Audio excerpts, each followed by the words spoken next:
colleague and good friend, Dr. Bonnie Dean. And we are really pleased to be here tonight around two chapters that we would like to talk to you about. And this first one that we're going to talk about is a chapter that we worked on with a student named Mrs. Hannah Milliken, as you can see by the slide. So I'm just making sure that you can see the slide. Yes, Bonnie, maybe just a thumbs up for me that you can see that. That's great. And so we're all from the University of Wollongong. And if you wondered if that's a real place, because Wollongong is it's a difficult name to pronounce, but it is actually a place. And if you look on the map, you will find it. It's about an hour south of Sydney on the east coast of Australia. So we have beautiful beaches here. We're in a regional university that has 5 large faculties and many different degrees that are available. And we service students both domestically and internationally. And I was actually here in the 90s, which tells you how old I am. I came as a Canadian student to do a teacher's college diploma, and it was always a dream to come back and work here. And I did that, and now I teach into the program and coordinate the program that I was taking back in the 90s. So that's my story. Bonnie, did you want to introduce yourself?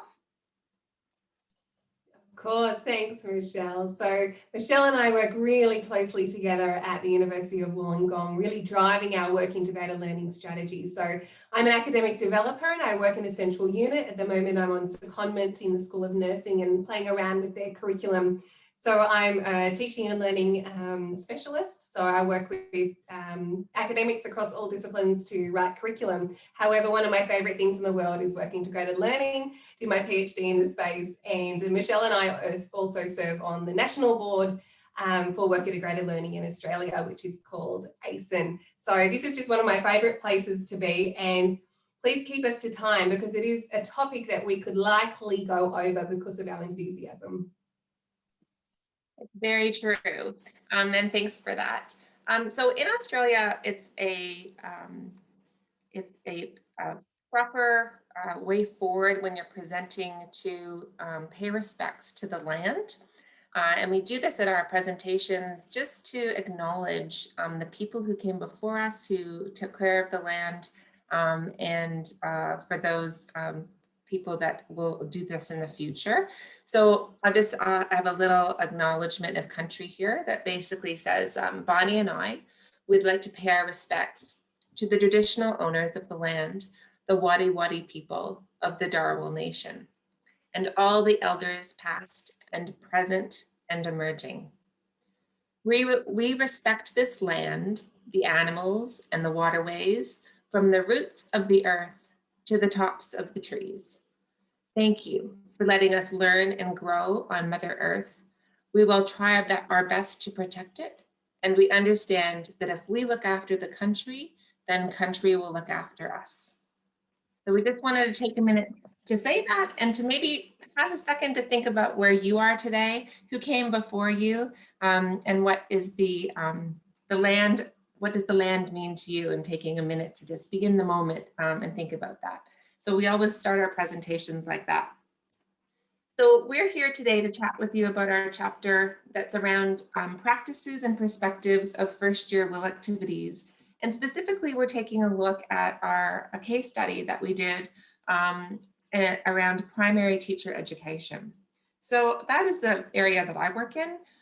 There is about 240 students per cohort. It's a 4-year program that the students go through. And it's a very active, healthy, robust program. And they talked about how we're going to be needing 11,000 new primary school teachers in our state in order to be able to fill all of the gaps that there will be in coming years with the number of children that there are in our state. So in the Bachelor of Primary Education, we do a lot of work integrated learning. And I think for a really long time, I didn't realize that that's what I was doing. I knew I was doing it. I just didn't know that that's what it was called, I think, officially. So we always talk about practicums. We talk about going out on your placements, maybe you've heard of. But we're really trying to change that, shift that perspective, and have people in our area of education think about it as work integrated learning experiences. So before we go into Hannah's work and we talk about the context, we want to talk a little bit about the context. At the University of Wollongong, we have defined will in a particular way, and we've shared that across all the faculties and with all of the staff at the university. And I will just show you what this looks like so you can take a look. This is the definition that we use and that we use in our chapter. And the exciting thing is now you can find this in our handbook for students. And students can see our classification system for will, and they can see what subjects have what kind of will in that subject.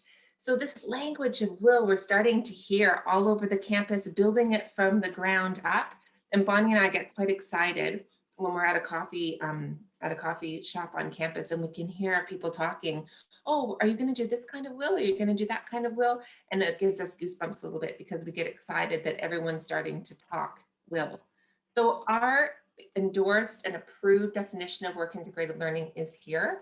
Will describes activities that integrate work practices with learning in an academic institution. And through will, students undertake authentic, experiential learning relevant to their program of study. Will may occur in person or remotely, in a physical or a simulated workplace, or in the classroom.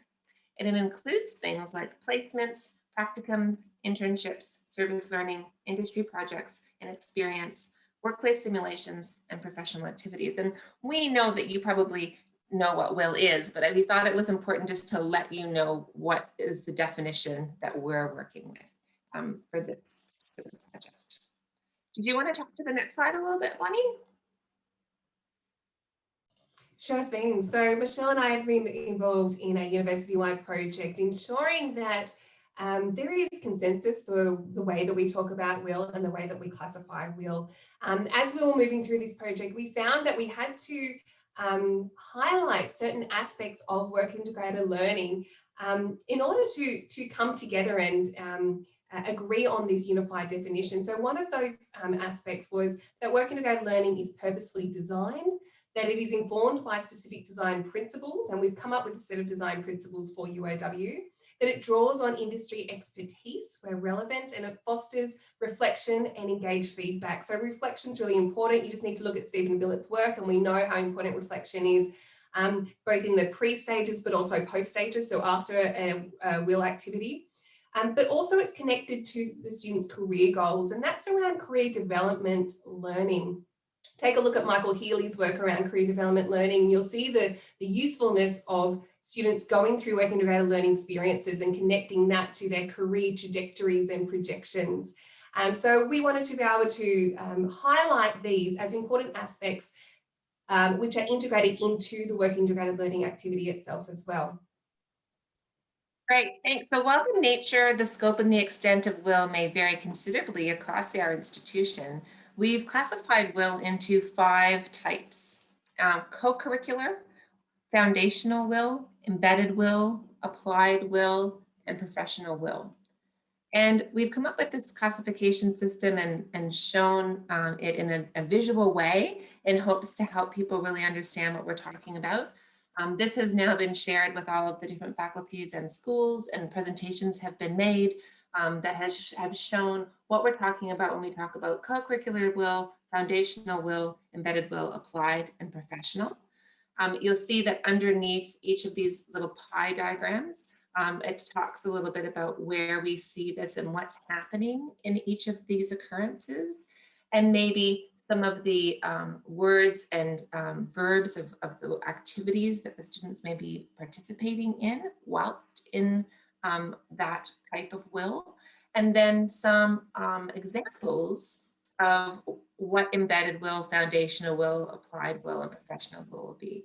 So like we said, we could go on about this for quite some time and we get quite passionate about this, but we've also created a really nice little map for professionals on campus when they're going through their subjects and they're thinking, oh, not sure what kind of will this is, and they can follow a little map that will just help them really quickly by answering a few questions, saying, oh yeah, okay, this is the kind of will that I'm offering in this subject. So it's something that's evolving, but like I said, it's been exciting to see. So the study that we're here to talk to you about today utilized the theoretical frame of Cater et al. And limited literature discusses the benefits and purposes and practices of will in the first year of study, besides the typology of will provided by Cato. So this framework organizes will activities into three subcategories. I'm sure that many of you are familiar with their work: introductory will, second and third year will, and will placements. The typology is further broken down in accordance with the authenticity and proximity framework that details examples of activities and assessments. And in the case of this framework, authenticity refers to learning tasks that require students to consider real work projects and problems that they may encounter in professional ways. You have anything to say to that, Bonnie? Okay, I got the head shake. Nope, everything's good. So the purpose of this study was to explore the role and the purpose of will for students in their first year as they transitioned into university. And the chapter reports the findings from 10 interviews that were done with first year subject coordinators in the Bachelor of Primary Education. We were really interested to gain the insights of these professionals and the subject coordinators and what they perceived the purpose of will to be in the first year of higher education. So our honors student, Hannah, sought out 10 subject coordinators in the first year subjects of the Bachelor of Primary Education degree, and she explained what will is. So these subject coordinators came from various backgrounds. There was math, psychology, Aboriginal education. All of these has is our health and society, just in case you were wondering what that acronym meant. They were all first year, and we wanted to know from them what role did it play, if any, in the subject. Was it important to them? What kinds of factors were taken into consideration if they were going to implement will activities and opportunities for their students in the class? How they see will benefiting students in first year, and what they felt the anticipated benefits were. Trevor's giving us some great feedback there, Bonnie, just so you know, in the chat. So thanks for that. Trevor, I love your enthusiasm. So some of the findings here then suggest that subject coordinators recognize the value and the use of will activities, but a number of internal and external constraints limit embedding will within the first year curricula. So a variety of issues arose from the data that casted a negative lens over the implementation of will. And the time allocated to certain subjects, lectures, and tutorials was undoubtedly one of the most noted constraints when it came to considering implementation of will. They just didn't feel that they had that time to be able to create relationships with schools, with places, having guest lecturers come in, whatever that might be. They felt that that was a really difficult thing to do. It was also suggested that the scheduled time of the lecture was a factor that contributed to a lower student attendance and the likelihood of will being introduced to be successful. The data also revealed that some subject coordinators considered that more could be done with their subject in terms of implementation of will, and it became clear that while few subjects were able to integrate such practices into their teaching curriculum, others showed little or no evidence of doing it at all. And some of the comments that these academics made are listed here on this slide. So they thought it was only placement. They didn't see it as anything else. And as you can see from our classification system, we believe that it's much more than just placement. Once they understood and they saw the slide from Hannah and they thought, oh yeah, this is really, they felt it was an important thing to consider. But they also thought that they weren't allowed, that that really wasn't their place, that it didn't fit into the constraints of their subject, and that wasn't really something that they were supposed to do, that they were allowed to do. And so some of the barriers that were identified, like I said, were resources and time. They already felt that they had an overcrowded curriculum, motivations of students, general schedule subjects took priority over them. And there was a great diversity of the cohort that could impede the opportunities for these students to to be able to do a will activity. Connie, sorry, I should have asked if you wanted to say something there. Okay, great.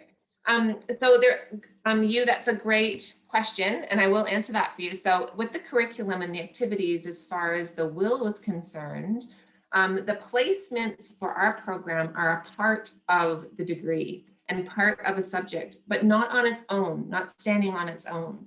So we have, for instance, I teach Eady PD 201, which is a pedagogy subject. And at the end of that pedagogy subject, there is a 3-week block that the students spend in time in schools. Then when they do Eady PD 301, they have a 4-week block that's connected to that subject. So part of the assessment, but it's a satisfactory or unsatisfactory, is to complete that placement successfully. Yeah, and so that's how ours are. We have found that there have been some subjects that are actually completely a will subject that has nothing attached to it except a placement. We've also found that that's also what we consider non-compliant with our quality assurance guidelines. So we go by something called TEXA, our Tertiary Education Quality Assurance, Quality Standards and Assurance. I think that's how it goes. And that in their guidelines, that's just not something that you can do. You can't just send out a student and say, okay, you're going out to be practicing in a dentist's office, have a good time, bye, and they're gone and they've done that placement. And that's why when Bunny talked about this idea of engaged feedback and making sure that students had opportunities to talk about what they're learning, to change their thinking about something and go back and try it again, is part of our will experiences when it comes to professional will. Yeah, so if you have further questions, I would love to hear them. All right. So some of the recommendations then that came from these discussions with the first year coordinators and taking a look at the literature and what was said, and again, taking a look at our framework and our definition are listed here. Would be really great to have whole school approaches to implementing will and letting our staff know what that looks like. We need to make sure that we're communicating to everyone, that we're getting buy-in from everyone, that there's incentive for our staff to see the benefits and they see other students doing, other teachers doing it as well.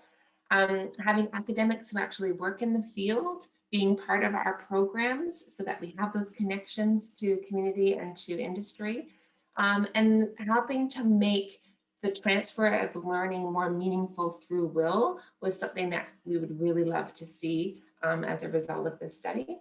Our National Education Standards Association also feels that making quality teacher is something more than being academically smart.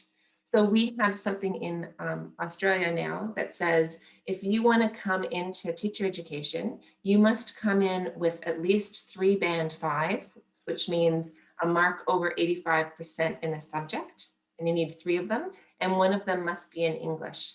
And if you don't have that, then you can't go into schools in first year. And so it puts a lot of restrictions and doesn't allow students to go into schools. So that's difficult. We need more observations that are needed of students who are going into these placements. And we have lots of volunteering opportunities for students through our UOWX program. So just to finish, the study suggested that integrating will from the first year is valued and it's occurring, but it is limited. And a whole of school approach is recommended to designing will opportunities throughout the entirety of a degree, particularly from the first year of study. And we do have a paper, Dean et al., that's out about that. It's imperative that higher education institutions find ways around the restrictions of implementing will pedagogy in order to provide students with opportunities to connect theory and practice and build on their skills needed to be an employable graduate in their chosen discipline. So that's what our chapter is all about. And we're really happy to take any questions if anyone would like to ask us anything. I hope that I'm still on time, Trevor. Okay, yes, good. Brilliant.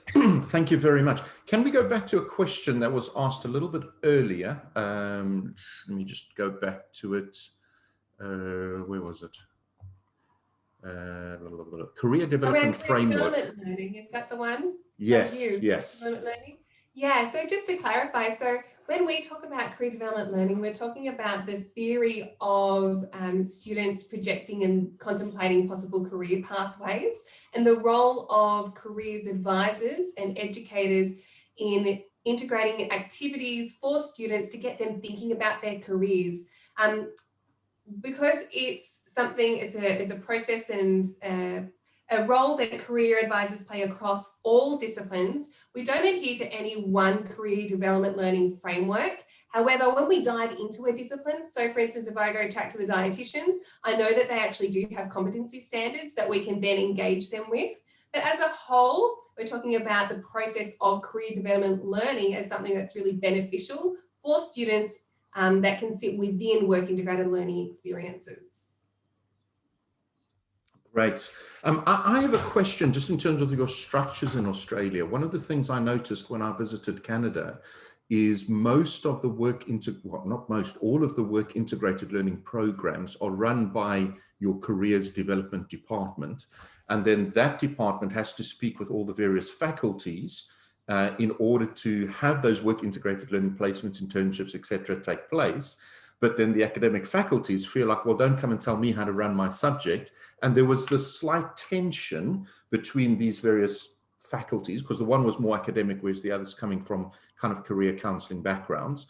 And on top of that, you then had teaching and learning issues where clearly the career department knew what work integrated learning is in terms of pedagogy, but the discipline specifics, they can teach their discipline, but they don't necessarily get experiential learning.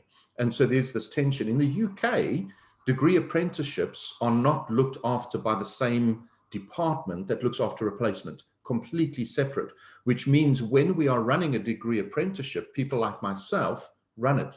So we are teaching, you've got people who are not just subject expertise, but they are also expertise in work integrated learning in most cases, not in all cases. So we don't have this tension between these various positions. What is it like in Australia? You want me to take this one? So I think what you'll find is that for each institution, they have their own model. In fact, we talk about different WIL leadership models across institutions. So one of them is more of a distributed leadership style, where there might be, say, a governing committee or body for work integrated learning, but not necessarily a certain hub or centre that facilitates all the work integrated learning. So that's more of a distributed kind of leadership style. So each school, even down to the school level, not even at faculty, but each school can therefore run their WIL programs that fits the accrediting bodies and fits whatever their needs are for those particular students. So that's one model which is quite distributed. So everyone kind of doing their thing, but all reporting to, say, a central committee or service. And then careers, they play a key role, but not necessarily in facilitating the WIL, but in supporting the design of curriculum. The other model is a centralised WIL model, and you'll see that in institutions like Macquarie University, where they actually do have a centre for work integrated learning, and everything is run through that centre and feeds back into that centre. And they're the ones who will go and source the placements, coordinate the placements, run the online systems, do all the evaluation, that kind of thing as well. So I don't think there's a consistent approach for work integrated learning in Australia.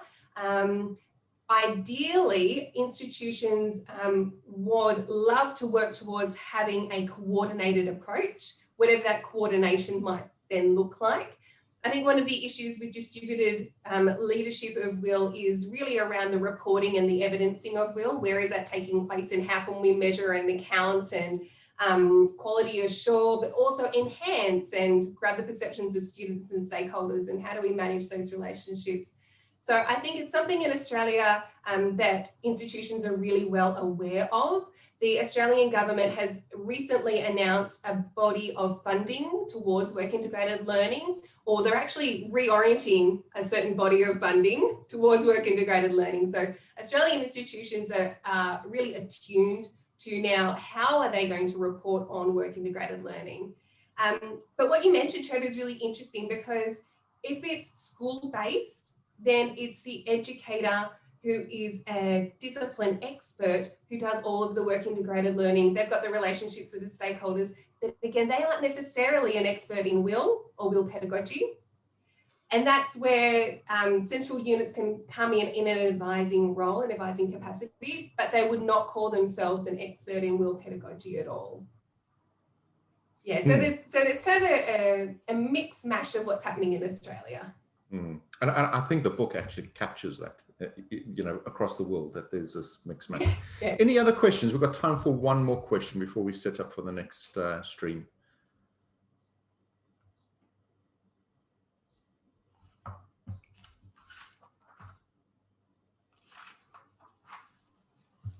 Maybe I'll just say, Trevor, that I did miss putting up our thank you slide, but again, we just wanted to thank you and thank you for the opportunity, and thanks for everyone for listening. And our emails I've put in the chat if you'd like to reach out and say hello. We'd love to talk with people. We're stranded on this horrible island over here during COVID, so you know, we get really sick of the beach after a while.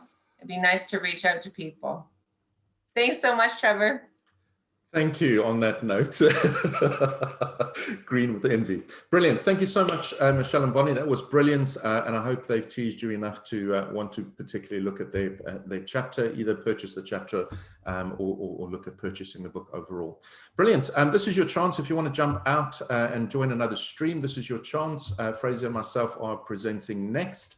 The chapter that we've produced. There's 3 authors, but only 2 of us are here today.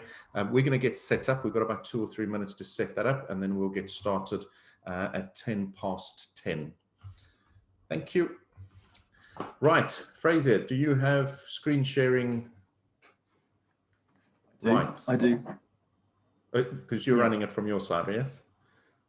I can do, yeah. Okay, when you click the screen share, just make sure there's a little box that says share sound, so that when we play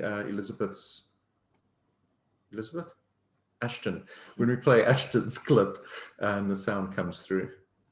So if you want to just test that, just so we can check, if you do your screen share, go to the video, let's just check that the sound's coming through. I'll let you know.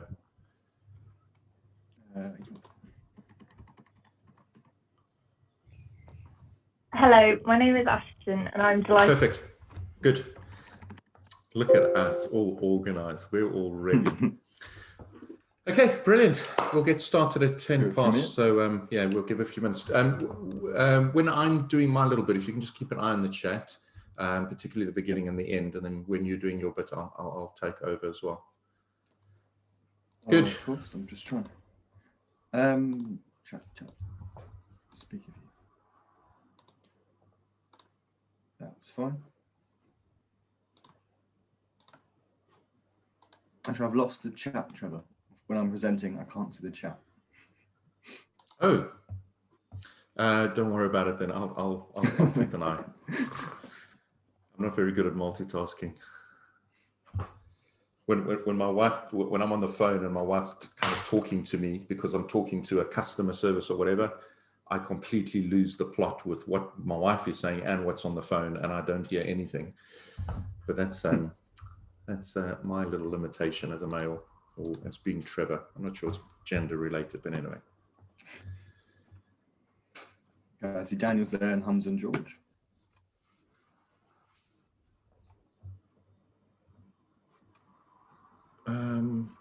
Just trying to see.